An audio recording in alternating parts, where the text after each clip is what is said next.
Hello dear students, welcome. बच्चे लोग, अभी हमारा जो TYBMS का लॉजिस्टिक का एग्जाम होगा उसका क्वेश्चन पेपर भी रेडी है। और मैंने ना 20-20 मिनट का मॉड्यूल बनाया है, सेट ABCD। तो अच्छे से 15-15 20-20 मिनट का मॉड्यूल देख लेना, आपका लॉजिस्टिक क्लियर हो जाएगा शॉर्ट एंड सिंपल में। तो स्टार्ट करते हैं पहला मॉड्यूल, लेक्चर 1। पहला क्वेश्चन है इंपॉर्टेंस ऑफ लॉजिस्टिक। अभी जैसे कंपनी है तो कोई कंपनी, बड़ी बड़ी कंपनी के अंदर लॉजिस्टिक का खुद एक डिपार्टमेंट होता है। और कोई जो छोटी कंपनी रहती है ना, वो लॉजिस्टिक का इतना पैसा अफोर्ड नहीं कर सकती, वो थर्ड पार्टी को दे देती है। तो लॉजिस्टिक का मतलब क्या, इंपॉर्टेंस क्या, महत्व क्या, वो देखते हैं। तो लॉजिस्टिक एक बेडरॉक है ट्रेड एंड बिजनेस का। मतलब विदाउट लॉजिस्टिक पॉसिबल ही नहीं है बाइंग सेलिंग। तो महत्व है लॉजिस्टिक का, जरूरी है। पॉइंट ऑफ ओरिजिन से पॉइंट ऑफ डेस्टिनेशन तक यही काम करता है, इंपॉर्टेंस यही है। लॉजिस्टिक क्या, क्यों इंपॉर्टेंस की है? Leads to customer satisfaction. Time पे कस्टमर को प्रोडक्ट गुड क्वालिटी पहुंचाना है, डैमेज विमेज नहीं देना है। तो लॉजिस्टिक क्या करता है, कस्टमर सेटिस्फेक्शन करता है। उसके बाद इंटीग्रेटेड लॉजिस्टिक एक्टिविटी। इंटीग्रेटेड मतलब परचेज डिपार्टमेंट से प्रोडक्शन डिपार्टमेंट, प्रोडक्शन से वेयर हाउस, वेयर हाउस से सेलिंग, सारे डिपार्टमेंट को इंटीग्रेट करके रखता है लॉजिस्टिक। और एंड यूजर तक कैसा चीज पहुंचाना है, सारे एक्टिविटीज को, सारे फंक्शन को। मतलब एक अम्ब्रेला है, वो रूफ के अंदर सारी चीज आपको लाके देता है। तो वो इंटीग्रेट अप्रोच है लॉजिस्टिक। और जो कंपनी जितना इफेक्टिव लॉजिस्टिक करती है, वो कॉम्पिटिटिव एज पे रहती है। 5 कंपनी है, 2 कंपनी के पास अच्छा लॉजिस्टिक है। एग्जाम्पल ले लो, Allcargo company. Allcargo logistic की कंपनी है। और उसके जैसे भी और 10 कंपनी है, पर जिसका लॉजिस्टिक खतरनाक है वो कंपटीशन में आगे रहेगा। और एग्जाम्पल ले लो तुम्हारा, अमेजोन है। अमेजोन के अंदर रोबोटिक्स है। तो वो भी कैसा है, जो कंपनी रोबोट्स या फिर जो भी कंपनी लॉजिस्टिक अच्छे से अच्छा अप्लाई कर रही है, वो कंपटीशन में एज पे रहेगा, एडवांटेज में रहेगा। ठीक है, 5 नंबर में ये नंबर 1 पे रहेगा, क्योंकि वो अच्छा लॉजिस्टिक इस्तेमाल कर रही है। Placing right product, right place, right time, right quantity, इसके लिए लॉजिस्टिक विंस और लूजेस वॉर। एक डायलॉग दिया है और ये चीज हुआ भी है। अमेरिका में क्या हुआ है, जब भाई लॉजिस्टिक मिलिट्री में भी काम में आती है कि क्या टाइम पे आप आर्मी, गाड़ी, सप्लाई, क्या चीज पे, बोलते ना, दुश्मन के सामने आप सही चीज पे वार कर रहे हो तो आप जीत जाओगे। तो बिजनेस में तो अप्लाई हो ही रहा है लॉजिस्टिक, वॉर की भी बात कर रहे हैं वो लोग। तो ये एक अपना आंसर था, इंपॉर्टेंस ऑफ लॉजिस्टिक। 7 मार्क का आंसर आएगा। उसके बाद नेक्स्ट, लॉजिस्टिक को लोग ने बोला है मार्केटिंग में, तो 4P डाल देना, प्रोडक्ट प्लेस प्राइस प्रमोशन। आपका प्रोडक्ट कैसे रहना चाहिए, लॉजिस्टिक डिसाइड करता है। उसका पैकेजिंग क्या रहेगा, शेप क्या रहेगा, कितने कम खर्चे में बनेगा प्रोडक्ट। उसके बाद प्राइस। प्राइस किसको देख के रखेंगे आप, कॉस्ट को देख के रखेंगे, वेयरहाउस को देख के रखेंगे, मटेरियल हैंडलिंग को देख के रखेंगे। फिर बाद में आप डिसाइड करेंगे कि क्या प्राइस रखना है मुझे। प्रमोशन, वो भी कोऑर्डिनेट करेंगे कि प्रमोशन एक्टिविटी करने के लिए, सेल्स प्रमोशन करने के लिए आपको क्या क्या चीज देखना पड़ेगा, इंक्लूड करना पड़ेगा। वो उसके अंदर भी आता है, प्राइस के अंदर भी आता है। प्लेस मतलब selection of proper distribution channel, कि आपका होलसेल रिटेल के साथ टच है कि नहीं, एंड यूजर के साथ टच है कि नहीं। तो प्रॉपर प्लेस आपको सिलेक्ट करना है, और वो भी आपको है ना लॉजिस्टिक डिसाइड करके देता है। लॉजिस्टिक कॉस्ट 7th पॉइंट है आपका। तो लॉजिस्टिक कॉस्ट में ना क्या होता है, आप ये बताओ कि बिजनेस में एक्सपेंडिचर तो है ही है, वो एक्सपेंडिचर कितना कम कर सकते हैं, कॉस्ट कितना कम कर सकते हैं, एफिशिएंसी लेवल आप कितना बढ़ा सकते हैं, और कस्टमर सेटिस्फाइड करा सकते हैं, वो है। तो ये इंपॉर्टेंस है लॉजिस्टिक का। लॉजिस्टिक ये काम करता है बिजनेस में, विन और लॉस करता है। मार्केटिंग 4P बता दो, कितना कम खर्चे में कितना एफिशिएंसी, कितना इफेक्टिवनेस देता है, वो बता दो। तो ये आपका 7 मार्क का आंसर एक तैयार हो गया। उसके बाद नेक्स्ट, लॉजिस्टिक का ऑब्जेक्टिव क्या है। अभी देखो आपको है ना, एक आंसर बता रहा हूँ मैं। लॉजिस्टिक सप्लाई चेन मैनेजमेंट की, demand forecasting, transport, warehouse, material handling, packaging, किसी का भी ऑब्जेक्टिव आया तो यहाँ पर भी costing, network analysis, IT, outsource, किसी का भी मकसद आया ना, एक कॉमन आंसर तैयार कर लो। तो हम लोग 10 का आंसर एक बना सकते हैं। तो लॉजिस्टिक का मकसद क्या है, एक अच्छा रिस्पॉन्स देना, क्विक रिस्पॉन्स देना, कस्टमर सेटिस्फाइड होना। जितने जल्दी कस्टमर ने ऑर्डर दिया है, उतने जल्दी आप कस्टमर को पिकअप दे रहे, फटफट फटफट, लीड टाइम कम कर रहे हैं आप, और वो IT की वजह से ही फुलफिल होगा। तो rapid response to the customer पहला ऑब्जेक्टिव है लॉजिस्टिक का। दूसरा ऑब्जेक्टिव क्या है, वेरिएंस कम करना है आपको। वेरिएंस कम करना मतलब ऑर्डर आया, आप प्रोडक्शन कर दिए फटक से, फटाक से आपने उसको डिलीवर कर दिए, लोकेशन भी सही पहुंचा दिया। अब इनकरेक्ट लोकेशन, इनकरेक्ट गुड्स आपको नहीं देना है, तो आपको क्या करना है, वेरिएंस को कम करना है। ये लॉजिस्टिक का मकसद है, एरर कम करना है आपको। उसके बाद मिनिमम इन्वेंट्री, कम से कम इन्वेंट्री आपको रखना है, और उतना तक तो रखना ही है जितना आपका खर्चा भी कम करना है, वो देख के माल रखना है, और ज्यादा भी कम नहीं रखना है कि कस्टमर नुकसान हो जाए हमारा। तो बिजनेस सक्सेस कब होएगा, इन्वेंट्री लेवल जब आप मैनेज कर रहे हो प्रॉपर। कम भी नहीं होना चाहिए, ज्यादा भी नहीं होना चाहिए। कम रखेंगे तो कस्टमर डिससेटिस्फाइड हो जाएगा, और अगर हमने ज्यादा रख दिया तो कैपिटल ब्लॉक हो जाएगा। इधर वाइस वर्सा वाला एग्जांपल दिया, vice versa. Movement consolidation, movement consolidation मतलब ट्रांसपोर्टेशन की बात आएगी। अभी आपने प्रोडक्शन कहाँ पर हुआ, आपका वेयर हाउस कहाँ पर है, आप स्टोर कहाँ पर कर रहे हो, कस्टमर कहाँ पर है, मूवमेंट हो रहा है, तो सारा मूवमेंट करने के लिए ट्रांसपोर्टेशन आप कौन सा इस्तेमाल कर रहे हो, वो आपको कम खर्चे में शिपमेंट करना है, उसकी आप बात करेंगे कि एक इंडिविजुअल का कॉस्ट ले रहा है, सामने वाला एक बॉक्स का कॉस्ट ले रहा है, या एक कंटेनर का कॉस्ट ले रहा है, या पूरे गुड्स का कॉस्ट कितने में पड़ रहा है, यहाँ से यहाँ से यहाँ, वो देखना है, वो कॉस्ट कम करना है। ये मकसद है लॉजिस्टिक का। उसके बाद क्वालिटी, मेन यही है कि परफॉर्मेंस बढ़ाना है हम लोग को, प्रोडक्ट फेल नहीं होना चाहिए। कस्टमर लास्ट है, उसको अच्छे से अच्छा चीज देना है विद लो कॉस्ट। ऑब्जेक्टिव यही है कि राइट टाइम पे अच्छा क्वालिटी हम लोग को देना है। Life cycle support, life cycle support में ये बताओ कि बेचने तक हम लोग की जिम्मेदारी नहीं है, बेचने के बाद भी हमारी जिम्मेदारी है।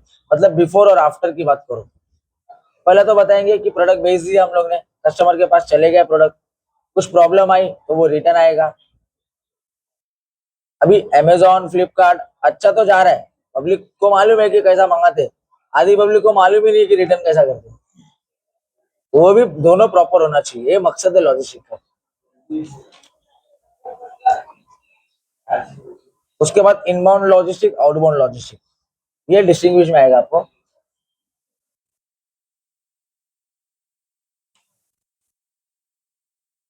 Inbound logistic, outbound logistic. Inbound logistic मतलब क्या, आपका कंपनी है, कंपनी में आपके रॉ मटेरियल आ रहा है, आपकी कंपनी में एम्प्लॉयज आ रहे हैं, आपकी कंपनी में मशीन आ रहा है, कोई प्रोडक्ट आ रहा है, तो जो इनसाइड आ रहा है ना, जैसे रॉ मटेरियल आया, वो इनबाउंड है। आउटबाउंड लॉजिस्टिक मतलब क्या, आपका प्रोडक्ट बन गया है, अब आप उसको एंड यूजर कस्टमर तक पहुंचा रहे हैं। इनबाउंड अपस्ट्रीम है, इसको अपस्ट्रीम बोलते हैं, इसको डाउनस्ट्रीम बोलते हैं। ये प्रोक्यूरमेंट है, बनाने वाला प्रोसेस है। ये डिस्ट्रीब्यूशन, पहुंचाने वाला प्रोसेस है। ये प्री प्रोडक्शन के पहले वाला प्रोसेस है इनबाउंड, ये प्रोडक्शन के बाद वाला प्रोसेस है। यहाँ पर रॉ मटेरियल मूवमेंट होता है, मतलब सप्लायर से, वेंडर से रॉ मटेरियल कंपनी में आता है, वो इनबाउंड है। और यहाँ पर फिनिश प्रोडक्ट वेयरहाउस से निकल के कस्टमर के पास जाता है, वो आउटबाउंड है। ये मेन आंसर है, 7 मार्क का आंसर कंफर्म आएगा फर्स्ट मॉड्यूल में। फर्स्ट मॉड्यूल खतरनाक करके जाने का, अच्छे से पढ़ के जाने का। सेकेंड मॉड्यूल, थर्ड मॉड्यूल अपने आप होते जाएगा। फंक्शंस ऑफ लॉजिस्टिक, तो देखो पहला फंक्शन क्या है, ऑर्डर प्रोसेसिंग। फर्स्ट स्टेप है, कस्टमर का ऑर्डर आएगा, आप चेक करेंगे चीज है क्या मेरे पास, कस्टमर इससे सेटिस्फाइड है क्या, क्रेडिट कैसा मिल रहा है, ऑर्डर लेंगे। यहाँ पर हम लोग ऑर्डर प्रोसेसिंग, कस्टमर से ऑर्डर आएगा, ऑर्डर रिसीव करेंगे, ऑर्डर को प्रोसेस करेंगे। ऐसा नहीं होना चाहिए कि ऑर्डर तो आ गया, कस्टमर ने ऑर्डर दिया और हमारे पास वो चीज ही नहीं है, अवेलेबल ही नहीं है, फिर वो डिससेटिस्फेक्शन के पास जाएगा। कस्टमर के माइंड में बढ़िया था कि यार इसके पास नहीं, और दोबारा कुछ भी चीज लेना रहेगा ना, दूसरी तीसरी चौथी, तो भी हमारे से ऑर्डर नहीं देगा। तो कैसा होता है ना, मैं एक बात बताता हूँ। अभी एप्लीकेशन है, अपने पास 10 सामान है, तो हम लोग उसको एक्टिव करेंगे। एक्टिवेट मतलब कस्टमर को दिख रहा है कि ये है हमारे पास, और जो नहीं है वो उसको हम लोग डीएक्टिवेट कर देंगे। इधर से डीएक्टिवेट किया, कस्टमर को भी नहीं दिखेगा, तो वो ऑर्डर भी नहीं देगा। तो मैनेजमेंट करना चाहिए, ऑर्डर प्रोसेस बराबर होना चाहिए। उसके बाद इन्वेंट्री मैनेजमेंट होना चाहिए, इन्वेंट्री बराबर होना चाहिए, कंपनी इस पे रिसर्च करना चाहिए। और डिमांड फोरकास्ट का एक आंसर कराने वाला हूँ, बस इसमें इतना बताओ, इन्वेंट्री से बहुत सी चीज कॉस्ट जुड़ी है, ट्रांसपोर्टेशन, वेयरहाउस, मटेरियल हैंडलिंग, इससे जुड़ा है। इन्वेंट्री ज्यादा भी नहीं होना चाहिए, इन्वेंट्री कम भी नहीं होना चाहिए, इन्वेंट्री बैलेंस होना चाहिए। इसके अंदर इतना बता दो आप। वेयरहाउस, वेयरहाउस मतलब जहां पर गुड्स स्टोर करते हैं। अब वेयरहाउस कौन डिसाइड करेगा, लॉजिस्टिक डिसाइड करेगा कि कहाँ पर वेयरहाउस है।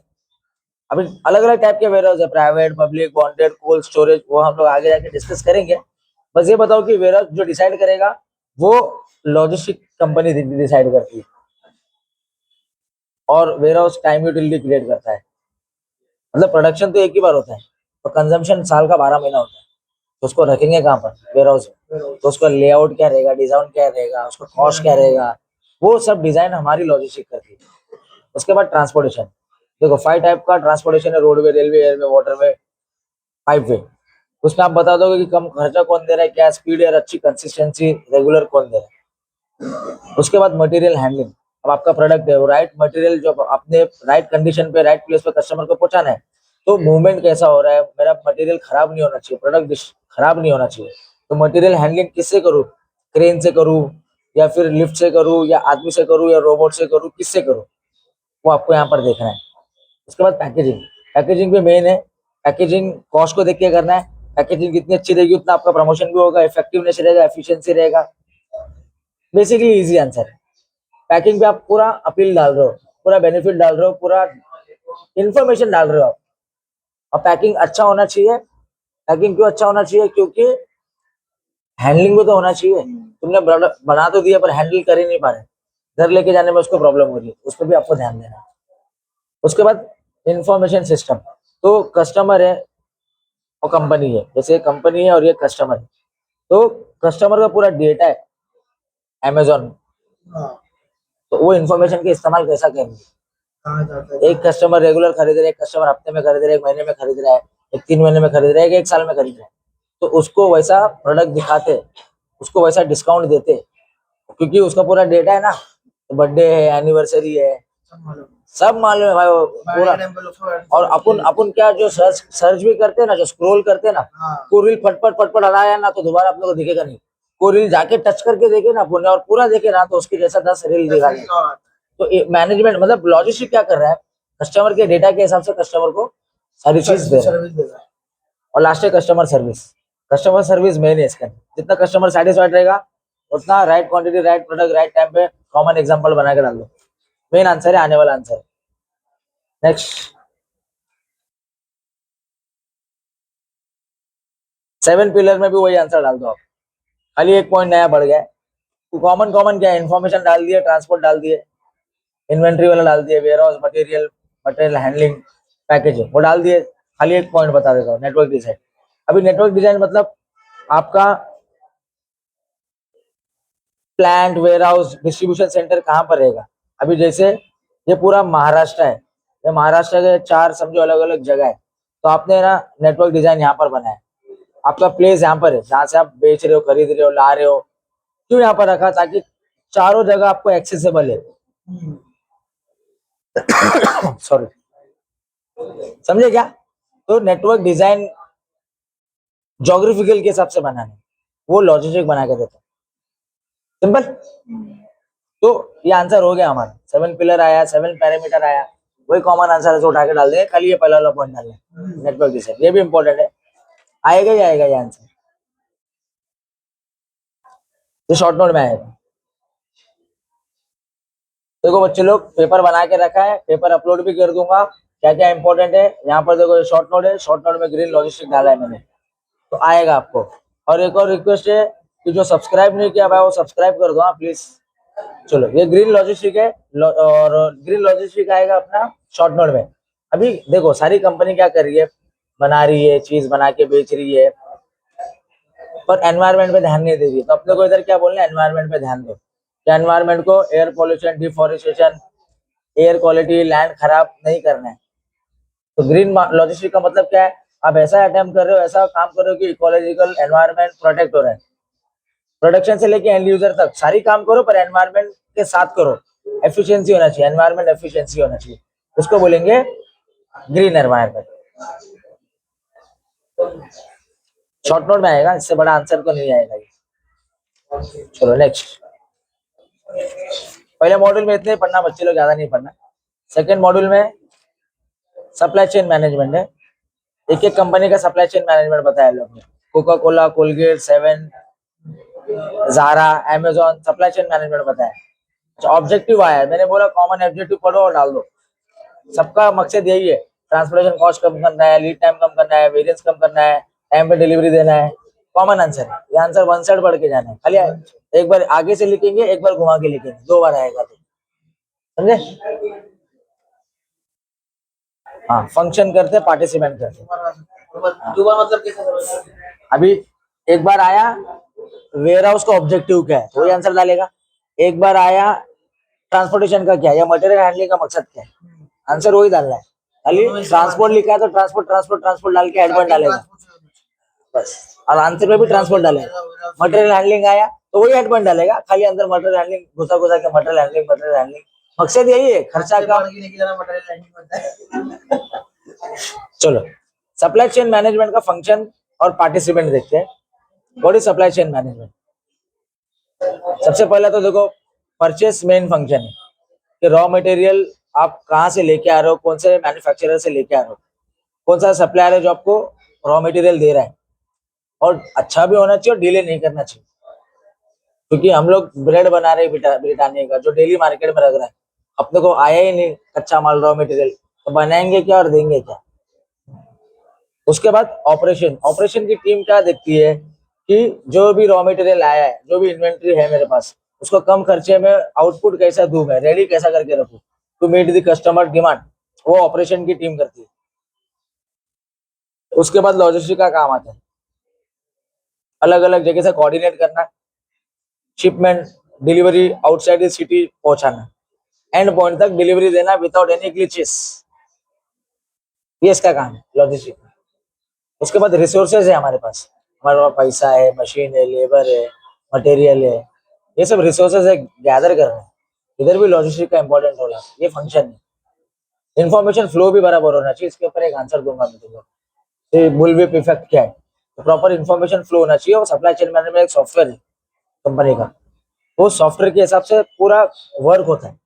इन्फॉर्मेशन ज्यादा भी नहीं जाना चाहिए या फिर कम इन्फॉर्मेशन गया तो भी बेकार है। इसके ऊपर एक आंसर कराऊंगा, बुलविप इफेक्ट, वो भी शॉर्ट नोट में आएगा। पार्टिसिपेंट देखो खिलाड़ी कौन है, कौन कौन है सप्लाई चेन मैनेजमेंट।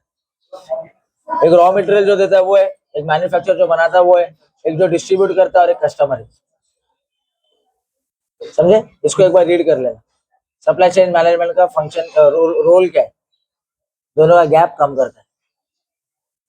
इसको पकड़ के और इसको पकड़ के इसको रीड कर लेना। और सप्लाई चेन मैनेजमेंट भी खर्चा कम करता है, सप्लाई करता है, डिस्ट्रीब्यूट करता है। कॉमन कॉमन पॉइंट रीड करेंगे ना, जीत जाएंगे। तुम बोलेंगे हाँ सब कॉमन है, डरने की बात नहीं है। समझे? चलो नेक्स्ट, ये देखो बुलविप इफेक्ट, ये भी शॉर्ट नोट में आएगा। तो ये पेपर बनाया, पेपर में बुलविप इफेक्ट मतलब क्या है, एग्जांपल देता हूँ। ये प्रोड्यूसर है, होलसेलर है, रिटेलर है, कंज्यूमर है।